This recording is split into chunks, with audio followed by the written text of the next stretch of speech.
नमस्कार, मैं सोनम सिंह आप सभी का आपके अपने इस यूट्यूब चैनल में स्वागत करती हूँ। आज हम हिंदी के प्रैक्टिस सेट करने जा रहे हैं, जिनमें से हमने 57 क्वेश्चन तक ये यहाँ पर 57 क्वेश्चन हम लोगों ने कर लिए हैं। उसके आगे के क्वेश्चन आज देख लेते हैं। क्वेश्चन नंबर 58, निम्नलिखित में मूर्धन्य व्यंजन बताइए। ऑप्शन ए है पा फा बा भा, या फिर का खा गा घा, या फिर ता था दा धा, या फिर टा ठा डा ढा। मूर्धन्य व्यंजन आपको बताना है कि कौन से हैं। तो मूर्धन्य आपका हो जाएगा टा ठा डा ढा। मूर्धन्य व्यंजन, अन्य व्यंजन जो होते हैं मूर्धन्य, वो होते हैं री और रा और सा, षटकोर वाला सा। इसको भी ये भी मूर्धन्य व्यंजन के अंतर्गत आते हैं। जबकि जो पा फा और बा है, ये ओष्ठ व्यंजन के अंतर्गत आते हैं। और का खा और गा घा कंठ व्यंजन के अंतर्गत आते हैं। और ता था दा धा दंत व्यंजन के अंतर्गत आते हैं। क्वेश्चन नंबर 59, एक बच्चा अपनी मातृभाषा सीख रहा है, वह दूसरा बच्चा वही भाषा द्वितीय भाषा के रूप में सीख रहा है। दोनों निम्नलिखित में से कौन सी प्रकार की त्रुटि कर सकते हैं? अत्यधिक संशुद्धता, या फिर अधिकाधिक सामान्यीकरण, या फिर सरलीकरण, या विकासात्मक। तो यहाँ पे हो जाएगा सरलीकरण। यानी एक बच्चा अपनी मातृभाषा सीख रहा है, वह दूसरा बच्चा भी भाषा द्वितीय भाषा के रूप में सीख रहा है।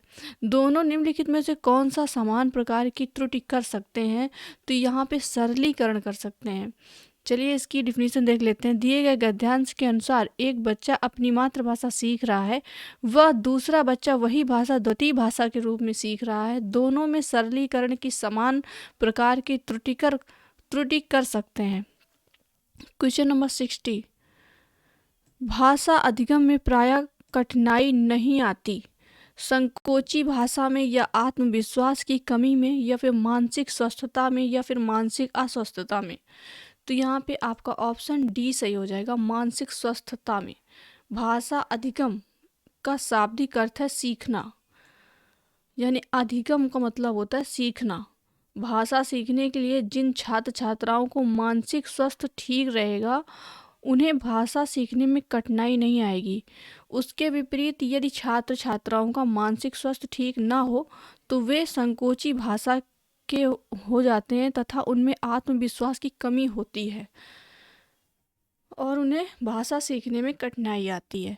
भाषा संरचना में अपेक्षित भाषा के रूप में अंग होते हैं। कौन सा होता है? भाषा संरचना में अपेक्षित भाषा के प्रमुख अंग होते हैं। कौन कौन से होते हैं?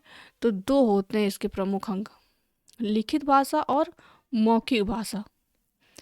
क्वेश्चन नंबर 62, भाषा सीखने का अर्थ उस भाषा की, यहाँ पे डॉट डॉट डॉट, यहाँ पे बताना है आपको इनमें से क्या होगा।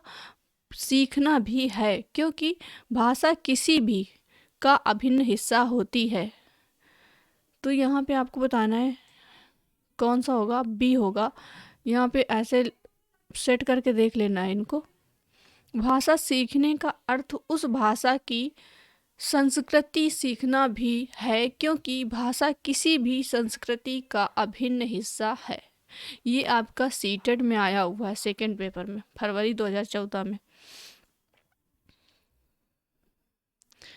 क्वेश्चन नंबर 63, लोकगीतों को भाषा की कक्षाओं में स्थान दिया जाना चाहिए, क्योंकि लोकगीतों को बढ़ावा देना भाषा शिक्षण का मुख्य उद्देश्य है। या फिर लोकगीत गाए जा सकते हैं। या फिर सी, केवल लोकगीतों के माध्यम से पारंपरिक, ये तो केवल लगा हुआ है, तो केवल वाले तो बिल्कुल गलत ही हो जाएंगे। और डी है, इससे बच्चे संस्कृतिगत विशेषताओं से परिचित होते हैं। तो इसलिए सीखना चाहिए, क्योंकि इससे बच्चे अपनी संस्कृति से परिचित होते हैं। क्वेश्चन नंबर 64, प्राथमिक स्तर पर बच्चों की भाषा शिक्षा के संदर्भ में निम्नलिखित में से कौन सा कथन असत्य है? ये जरूर ध्यान रखना है, सत्य है या फिर असत्य है। ऑप्शन ए है आपका, बच्चे समृद्ध भाषा परिवेश में सहज और स्वतः रूप से भाषा परिमार्जन कर लेते हैं। या फिर बच्चे भाषा की जटिल और समृद्ध संरचनाओं के साथ विद्यालय आते हैं? तो नहीं, बच्चे जटिल समृद्ध भाषाओं के साथ तो विद्यालय नहीं आते। बच्चों की भाषा संकल्पनाओं और विद्यालय में प्रचलित भाषा परिवेश में विरोधाभास की भाषा सीखने में सहायक होता है। तो आपका सी सही हो जाएगा। बच्चों की भाषा संकल्पनाओं और विद्यालय में प्रचलित भाषा परिवेश में विरोधाभास की भाषा सीखने में सहायक होती है।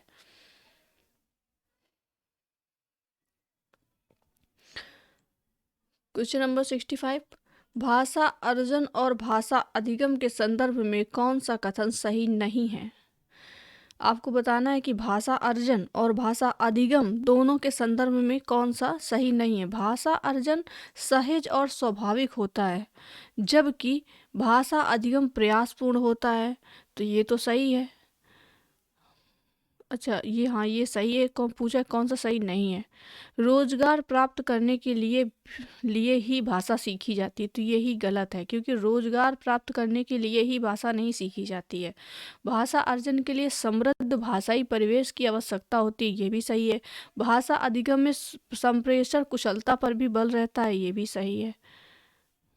रोजगार प्राप्त करने के लिए ही भाषा सीखी जाती है। भाषा अर्जन और अधिगम के संदर्भ में यह कथन सही नहीं है, क्योंकि भाषा अधिगम का एकमात्र उद्देश्य रोजगार प्राप्त करना नहीं होता है। 66, कक्षा में प्रिंट समृद्ध वातावरण से आशय है। कक्षा में रंगीन चार्ट, पोस्टर आदि लगाना, या फिर कक्षा की दीवारों में रंगीन कविता आदि पेंट कराना, या कक्षा में बड़े आकार में वर्णमाला के चार्ट लगाना, या फिर डी, कक्षा में पढ़ाई जा रही विषय वस्तु के अनुरूप लिखित सामग्री प्रदर्शित करना। तो यहाँ पे आपका ऑप्शन डी सही होगा। एक मिनट आप लोग रुक जाइएगा, क्योंकि हमारे लैपटॉप की बैटरी जो है वो डिस्चार्ज हो गई है। तो हम चार्जिंग में लगा देते हैं पहले।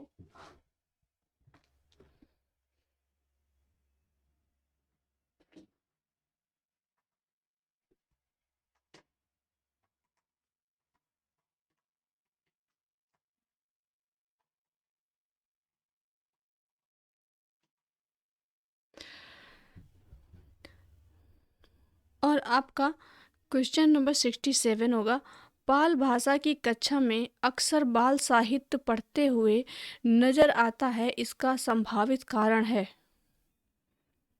उसे केवल कहानियाँ पढ़ने का शौक है, या उसकी पाठ्यपुस्तक नीरस है, उसमें पढ़ने की प्रति ललक है, या शिक्षक का शिक्षण नीरस है?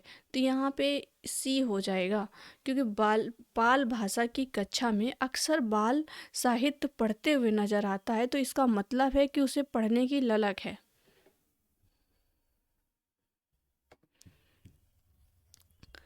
ये यहाँ पे डिफिनीशन है इसकी, ये भी पढ़ लेते हैं। बाल भाषा की कक्षा में अक्सर बाल साहित्य पढ़ते हुए नजर आता है, इसका संभावित कारण यह है कि उसमें पढ़ने के प्रति ललक है।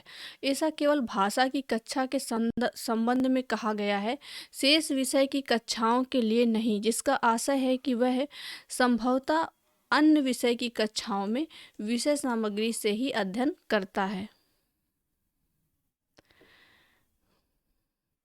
क्वेश्चन नंबर 68, कक्षा 6 के बच्चों के लिए कहानी, कविताओं आदि किताबों का चयन करते समय आप किस बात का विशेष रूप से ध्यान रखेंगे? किताबें नैतिक उपदेशों से भरी होंगी, या फिर किताबों के पृष्ठ कम होंगे, या किताबें बच्चों की मनोवैज्ञानिक और भाषाई ज़रूरतों के अनुरूप हों, या फिर किताबों में रंगीन चित्र अवश्य हों? तो ये होगा सी आपका, किताबें बच्चों की मनोवैज्ञानिक और भाषिक जरूरतों के अनुरूप हों। कक्षा 6 के बच्चों के लिए कहानी, कविताओं आदि किताबों का चयन करते समय हम इस बात का विशेष रूप से ध्यान रखेंगे कि किताबें बच्चों की मनोवैज्ञानिक और भाषिक ज़रूरतों के अनुरूप हों। नैतिक उपदेशों से भरी किताबें बच्चों के लिए बोझिल हो जाएंगी। रंगीन चित्र वाली किताबें आकर्षक अवश्य होती हैं, परंतु प्रायः ये प्राथमिक स्तर तक ही अधिक उपयोगी होती हैं। Question number 69। विद्यालय आने से पूर्व बच्चे भाषा का बिल्कुल भी ज्ञान नहीं रखते या अपनी भाषा में समझने समझाने की कुशलता से लैस होते हैं। तो यही ठीक है, अपनी भाषा में समझाने और समझने की क्षमता से लैस होते हैं, क्योंकि बच्चों के क्षेत्रीय भाषाओं का प्रभाव रहता है। विद्यालय में प्रवेश के बाद धीरे धीरे अन्य भाषिक कुशलता के विकास हो जाते हैं। Question number 70। बच्चा स्वाभाविक रूप से अपने घर और समाज के वातावरण से अर्जित करता है, तो भाषा अर्जित करता है, ना कि व्याकरण। इसमें भाषा, बच्चा स्वाभाविक रूप से अपने घर और समाज के वातावरण से भाषा अर्जित करता है। उक्त के संबंध में प्रमुख शिक्षाविद वाइगोत्स्की का भी मानना है कि बच्चे भाषा सामाजिक अंतःक्रिया द्वारा सीखते हैं। तो आज के लिए बस इतना ही, और पढ़ते रहिए अच्छे से। जो भी पेपर में प्रश्न आ रहे हैं बस ऐसे ही आ रहे हैं, थोड़ा सा चेंजमेंट होता है पेपरों में, और सेम टू सेम ऐसा ही होता है। तो आप लोग अच्छे से पढ़ते रहिए। आशा करती हूँ आपका पेपर अच्छा होगा। धन्यवाद।